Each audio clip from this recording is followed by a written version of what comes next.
It's climate change. Because if it goes higher or lower, whatever the hell happens, there's climate change. It's the greatest con job ever perpetrated on the world, in my opinion. Climate change, no matter what happens, you're involved in that. No more global warming, no more global cooling. All of these predictions made by the United Nations and many others, often for bad reasons, were wrong. They were made by stupid people that have cost their countries fortunes and given those same countries no chance for success.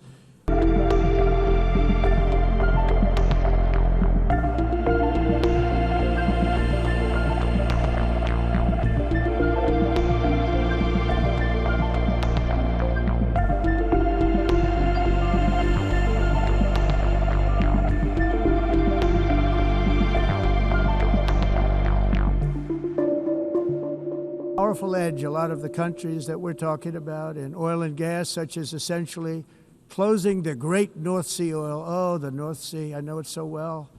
Aberdeen was the oil capital of Europe, and there's tremendous oil that hasn't been found in the North Sea. Tremendous oil. And I was with the Prime Minister I respect and like a lot, and I said, you're sitting with the greatest asset. They essentially closed it by making it so highly taxed that no developer, no oil company can go there. They have tremendous oil left, and more importantly, they have tremendous oil that hasn't even been found yet. And what a tremendous asset for the United Kingdom. And I hope the Prime Minister is listening, because I told it to him 3 days in a row. That's all he heard. North Sea oil, North Sea, because I want to see them do well. I want to stop seeing them ruining that beautiful Scottish and English countryside with windmills and massive solar panels that go 7 miles by 7 miles, taking away farmland. But we're not letting this happen in America. In 1982, the executive director of the United Nations Environmental Program predicted that by the year 2000, climate change would cause a global catastrophe. He said that it will be irreversible, as any nuclear holocaust would be. This is what they said at the United Nations. What happened? Here we are. Another UN official stated in 1989 that within a decade, entire nations could be wiped off the map by global warming. Not happening. You know, it used to be global cooling. If you look back years ago in the 1920s and the 1930s, they said, global cooling will kill the world. We have to do something. Then they said global warming will kill the world. But then it started getting cooler. So now they could just call it climate change, because that way they can't miss. It's climate change. Because if it goes higher or lower, whatever the hell happens, there's climate change. It's the greatest con job ever perpetrated on the world, in my opinion. Climate change, no matter what happens, you're involved in that. No more global warming, no more global cooling. All of these predictions made by the United Nations and many others, often for bad reasons, were wrong. They were made by stupid people that have cost their countries fortunes and given those same countries no chance for success.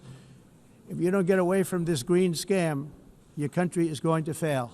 And I'm really good at predicting things, you know. They actually said during the campaign they had a hat. The best-selling hat. Trump was right about everything. And I don't say that in a braggadocious way, but it's true. I've been right about everything. And I'm telling you that if you don't get away from the green energy scam, your country is going to fail. And if you don't stop people that you've never seen before, that you have nothing in common with, your country is going to fail. I'm the President of the United States, but I worry about Europe. I love Europe. I love the people of Europe. And I hate to see it being devastated by energy and immigration. This double-tailed monster destroys everything in its wake, and they cannot let that happen any longer. You're doing it because you want to be nice. You want to be politically correct, and you're destroying your heritage. They must take control strongly and immediately of the unmitigated immigration disaster and the fake energy catastrophe before it's too late. The carbon footprint is a hoax. made up by people with evil intentions, and they're heading down a path of total destruction. You know, the carbon footprint was a big, big thing a few years ago. I remember hearing about the carbon footprint, and then President Obama would get into Air Force One, a massive Boeing 747, and not a new one, an old one with old engines that spew everything into the atmosphere. He'd talk about the carbon footprint, we must do so. Then he'd get in and he'd fly from Washington to Hawaii to play a round of golf. And then he'd get back onto that big, beautiful plane and he'd fly back and he'd talk about, again, global warming and the carbon footprint. It's a con job. At extreme cost and expense, Europe reduced its own carbon footprint by 37%. Think of that. Congratulations, Europe. Great job. You cost yourself a lot of jobs, a lot of factories closed, but you reduced the carbon footprint by 37%. However, for all of that sacrifice and much more, it's been totally wiped out and then some by a global increase of 54%.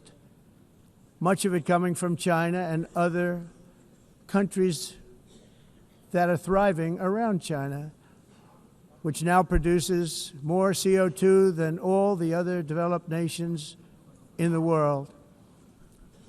So all of these countries are working so hard on the carbon footprint, which is nonsense, by the way. It's nonsense. You know, it's interesting. In the United States, we have still radicalized environmentalists, and they want the factories to stop. Everything should stop. No more cows. We don't want cows anymore. I guess they want to kill all the cows. They want to do things that are just unbelievable, and you have it too. But you know, we have a border, strong, and we have a shape, and that shape doesn't just go straight up. That shape is amorphous when it comes to the atmosphere. And if we had the most clean air, and I think we do, we have very clean air. We have the cleanest air we've had in many, many years. But the problem is that other countries, like China, which has air that's a little bit rough, it blows. And no matter what you're doing down here, the air up here tends to get very dirty because it comes in from other countries where their air isn't so clean. And the environmentalists refuse to acknowledge that. Same thing with garbage. In Asia, they dump much of their garbage right into the ocean. And over about a 1 week and 2 week journey, it flows right past Los Angeles. You've seen it. Massive amounts of garbage, almost too much to do anything about, flowing past Los Angeles, past San Francisco, and then somebody will get in trouble because he dropped a cigarette on the beach. The whole thing is crazy.